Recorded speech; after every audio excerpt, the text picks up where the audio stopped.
What happens when a nation known for liberty, equality, and fraternity willingly hands over its soul to tyranny? In the summer of 1940, as Nazi boots echoed through the streets of Paris, France faced not just invasion, but a stunning internal surrender. Without a shot fired, a new regime rose from the ashes of democracy. Its name, Vichy France. Led by a celebrated war hero turned authoritarian ruler, this regime didn't just cooperate with Hitler's Germany, it embraced collaboration. It rounded up its own citizens. It passed anti-Semitic laws. It hunted the very patriots fighting to keep France alive. But how did an old general become a dictator? How did neighbors become informants? And how did a government born in fear lead to one of the darkest stains on France's national memory? This is the chilling tale of Vichy France, a tale of betrayal dressed in patriotism, of resistance growing in silence, and of a nation forced to confront the ghosts it tried to forget. How does a mighty empire fall in just 6 weeks? How does a proud republic crumble without warning?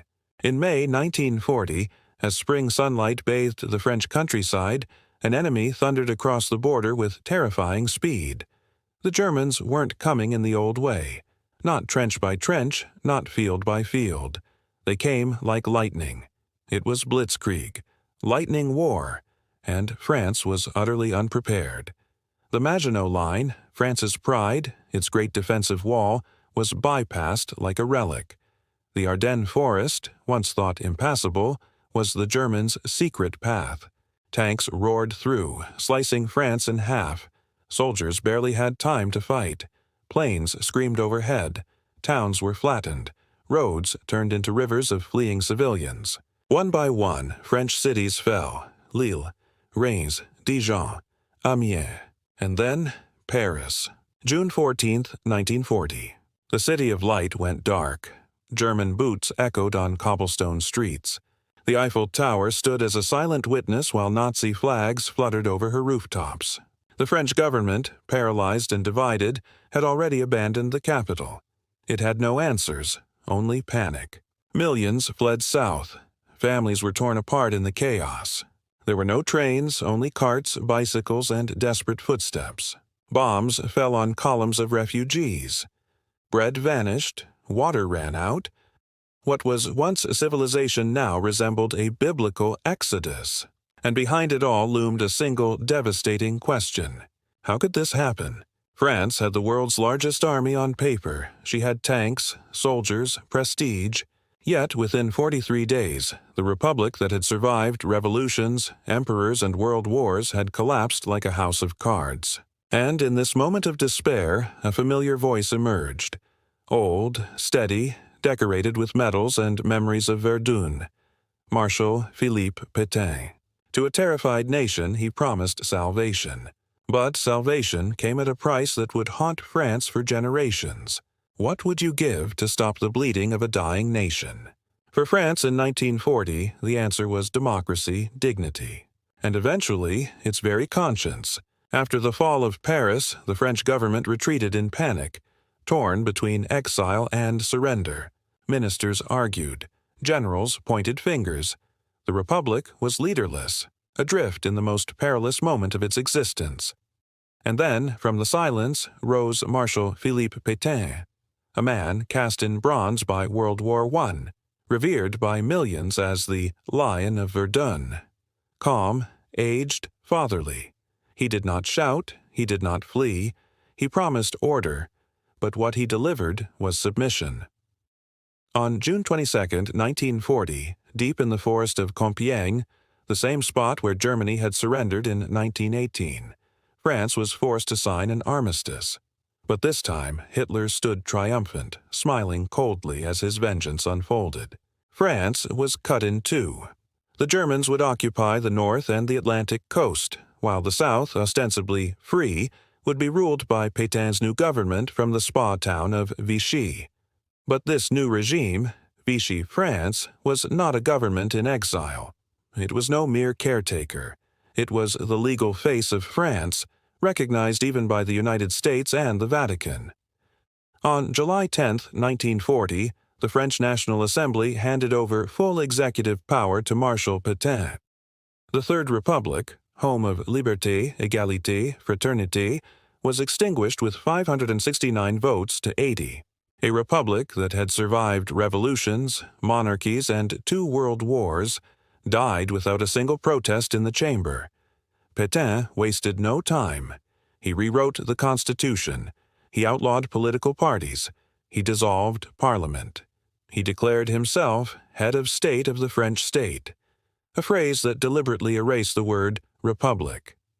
The new motto? Travail, famille, patrie, work, family, fatherland. To the frightened, this sounded like stability. To the desperate, it felt like hope. But beneath the calm speeches and ceremonial uniforms, a silent poison was spreading. Vichy's leaders didn't just accept the Nazi occupation. They collaborated with it, and not under duress. Willingly, zealously. They wanted a national revolution, a France purged of what they called decadence, corruption, and impurity. Pétain blamed France's defeat on its own people, Jews, Freemasons, communists, foreigners, and women who had demanded too much liberty. Overnight, liberty became a threat. Equality became dangerous, and fraternity only for those deemed racially pure and politically obedient. The republic was gone, but worse, it had been replaced by something that wore the same face, spoke the same language, and wrapped itself in the same flag. A government of France, working against the French. But few yet understood what Vichy's national rebirth would truly cost. Not just politically, not just morally, but in human lives. What happens when the occupier doesn't need to pull the trigger, because the occupied does it for them? What if betrayal doesn't come from foreign boots, but from your neighbor, your teacher, your police chief? The Vichy regime was not a puppet dangling reluctantly from Berlin's strings. It was a willing partner in a dark dance of power, purity, and persecution. Marshal Pétain and his ministers saw in defeat a perverse opportunity to remake France, not in spite of the Nazis, but in harmony with them. They called it a national revolution. But revolution for whom? Vichy sought to cleanse France from the inside out. It began with words. Newspapers under Vichy control denounced Jews as parasites, communists as traitors, Freemasons as subversives. Children were taught to distrust difference. Propaganda posters replaced liberty with obedience. Radio programs praised Hitler's New Europe. Then came the laws. In October 1940, just 4 months after France fell, Vichy passed its first Statut des Juifs, the Jewish Statute. Jews were banned from government, media, education, and professions of public trust. A second statute followed, more severe, excluding even war veterans who had fought for France in 1914. These were not German orders. These were French laws, drafted by French hands, signed by French leaders. By 1941, things turned darker still. The Service d'Ordre Légionnaire, later the dreaded milice, emerged, a homegrown paramilitary force tasked with rooting out undesirables. They hunted Jews, resistance fighters, and dissidents with fanatical zeal. Across the country, people disappeared in the night. Jewish homes were marked. Children were forced to wear yellow stars sewn to their clothing. Synagogues were torched. Books were banned. Names were reported, by neighbors, by teachers, by former friends. Police records would later show that in many cases, French officers exceeded German expectations in identifying, rounding up, and deporting Jews. One name would become infamous: René Bousquet, Vichy's head of police. Smooth-talking, ambitious, and ruthlessly efficient, Bousquet streamlined the arrest and delivery of Jews to Nazi authorities. He even proposed rounding up entire families, not just adults. The Germans agreed. They hadn't even asked. In July 1942, Vichy crossed a line that would echo through eternity. The WWII Roundup. Over 13,000 Jews, including 4,000 children, were arrested by French police, packed into a bicycle stadium in Paris without food, water, or toilets, and held in suffocating heat for days. Afterward, they were sent to Auschwitz. Few returned. The French government, not the Nazis, orchestrated it all. But collaboration wasn't just in uniforms and offices. It seeped into everyday life. A grocer reports the Jewish family next door. A hotel clerk refuses a room. A schoolboy repeats anti-Semitic slogans he heard on the radio. And silence, the quiet complicity of a population that looked away, became the regime's most powerful ally. There were exceptions, of course, acts of bravery, kindness, defiance. But they were rare, because speaking out didn't just risk your life, it could destroy your family. The irony? Vichy claimed it was preserving French values, but it was systematically destroying the very soul of France, not at the point of a foreign bayonet, but by its own corrupted hand. In trying to save its body, France lost its conscience. And yet, deep in the shadows, sparks of resistance were beginning to smolder. When a nation's heart is seized by tyranny, who dares to keep it beating in the dark? When the official government serves the enemy, who becomes the true voice of the people? While Vichy paraded in the daylight with medals, decrees, and Nazi salutes, another France stirred beneath the surface, a France of whispers, smuggled messages, and clandestine courage. This wasn't a romantic fantasy of trench coats and Morse code. It was a desperate, improvised, and deadly reality. Every act of resistance carried a price. For most, it was death. But from exile in London, one man refused to let France's spirit be buried: Charles de Gaulle. On June 18, 1940, as Petain prepared to sign France's soul away, a little-known brigadier general stepped into a BBC recording studio and made a call to arms. France has lost a battle, but France has not lost the war. Few heard it at first, fewer still believed it. But that voice, steady, defiant, echoing across the Channel, would become the rallying cry of a France in exile. From a modest flat and a makeshift office in London, de Gaulle declared himself the leader of the Free French forces. Many saw it as arrogance, treason even. But to the betrayed, to the hunted, to the ashamed, it was salvation. And soon the resistance had two faces: one in London, broadcasting hope; the other, deep in occupied France, plotting sabotage in cellars, attics, and forests. These were not trained soldiers. They were teachers, bakers, students, grandmothers. They forged documents. They passed messages hidden in loaves of bread. They derailed trains. They smuggled pilots. They hid Jews in basements, children in convents, fighters in caves. They had no uniform, but they had a code: silence, loyalty, sacrifice. And from the chaos, an invisible structure emerged: the shadow government. By 1943, under de Gaulle's coordination and with growing Allied support, disparate resistance groups merged into a single network: the Conseil National de la Résistance, the National Resistance Council. They created underground newspapers like Combat, Libération, and Franc-Tireur to counter Vichy's propaganda. They built fake identities, false ration cards, secret routes to Spain and Switzerland. They risked everything, because they believed something greater was at stake, not just France's territory but her honor. But this war in the shadows was not without tragedy. For every act of defiance, Vichy and the Gestapo responded with terror. Whole villages, like Oradour-sur-Glane, were wiped from the map.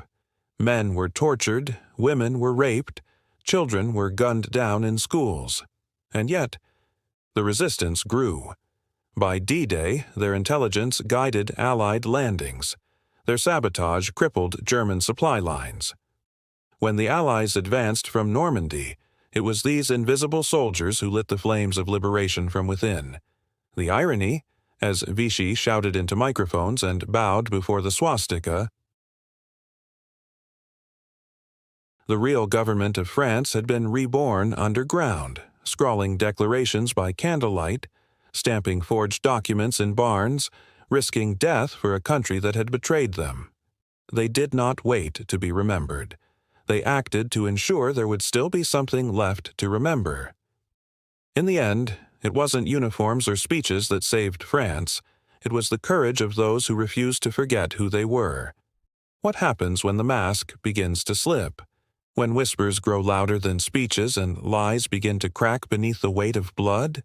By 1943, the Vichy regime was beginning to rot from within, not because its leaders grew guilty, but because the illusion of control was shattering. To the world, Marshal Pétain still stood tall, his image on every wall, his voice sanctified in state radio, his name cloaked in a mythology of dignity. But behind that aging face was a government riddled with fear, mistrust, and decay. Vichy was no longer merely a collaborator. It had become a prisoner of its own pact with the devil. The turning point came with a single word: service du travail obligatoire, the compulsory work service. In 1942, the Nazis demanded France send hundreds of thousands of workers to German factories. Vichy obeyed, without hesitation.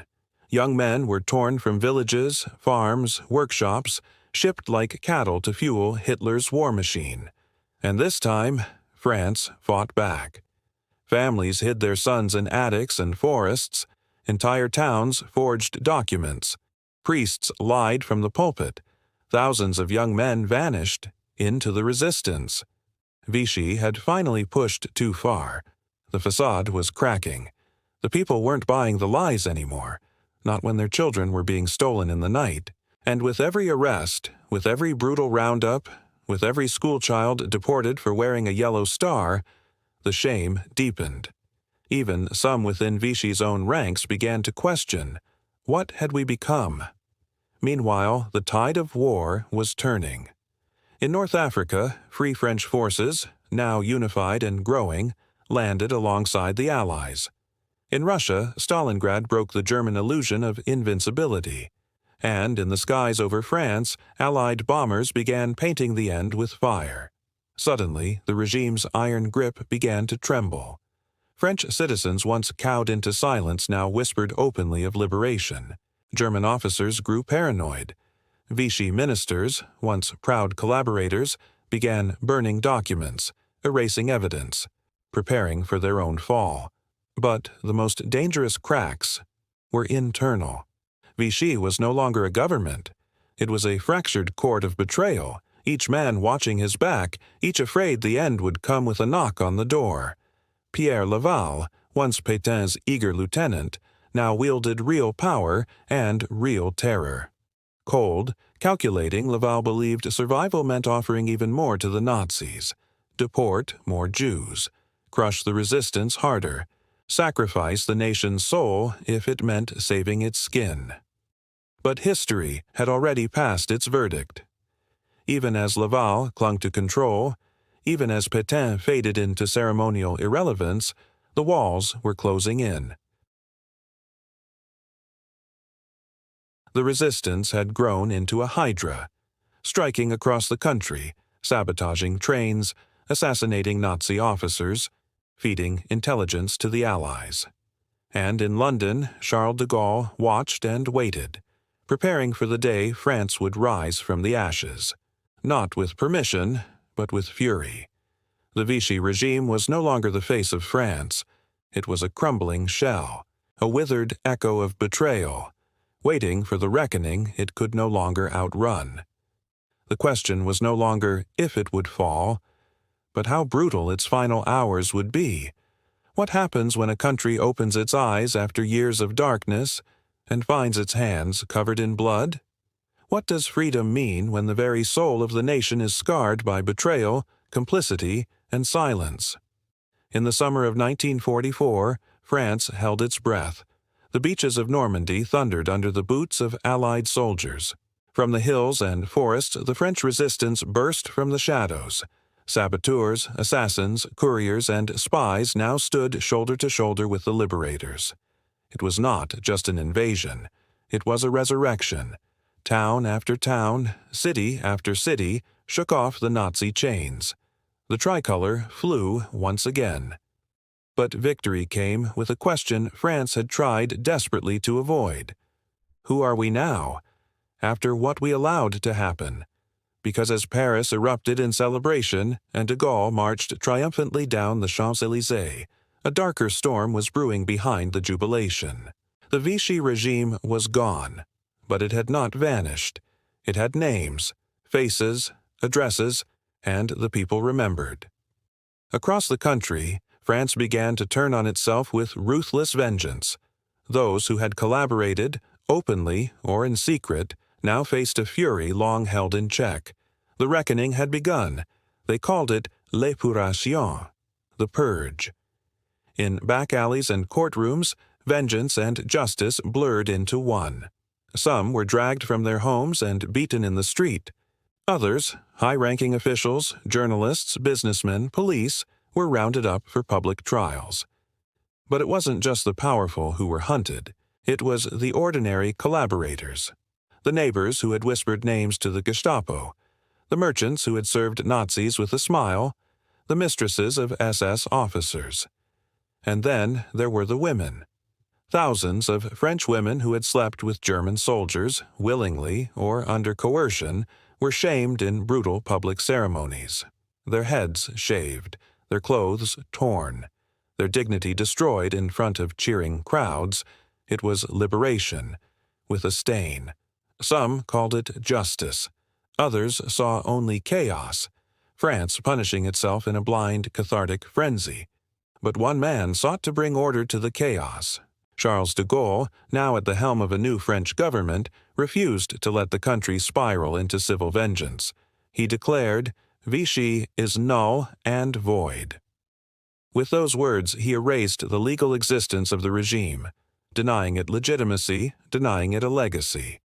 But history doesn't erase so easily. Vichy's crimes, the deportation of over 76,000 Jews, the torture of thousands, the betrayal of Republican ideals, still echoed in every courtroom, every street, every mirror. The Vichy regime is long gone, its leaders executed, its buildings abandoned, its flag buried in disgrace. But history is not so easily exiled, because Vichy wasn't just a regime. It was a mirror, a terrifying reflection of what fear can make a nation become, of how fast democracies can fall, of how silence can scream louder than resistance. Today, France stands tall among democracies, proud, resilient, defiant. But beneath its boulevards and behind its monuments, the ghosts of Vichy still murmur, in schoolbooks revised, in archives unlocked, in the eyes of survivors who still remember the trains that left and never returned. This story is not just France's. It is a warning etched in time for every nation. Because tyranny doesn't always arrive with jackboots. Sometimes it comes wearing the face of your own neighbor, draped in your own flag, speaking words of order and betrayal. So ask yourself, if the time came again, would we remember the signs? Would we dare to speak? Or would we, too, remain silent, as history repeats its darkest verse? The past is never just the past. It is the test we still haven't passed.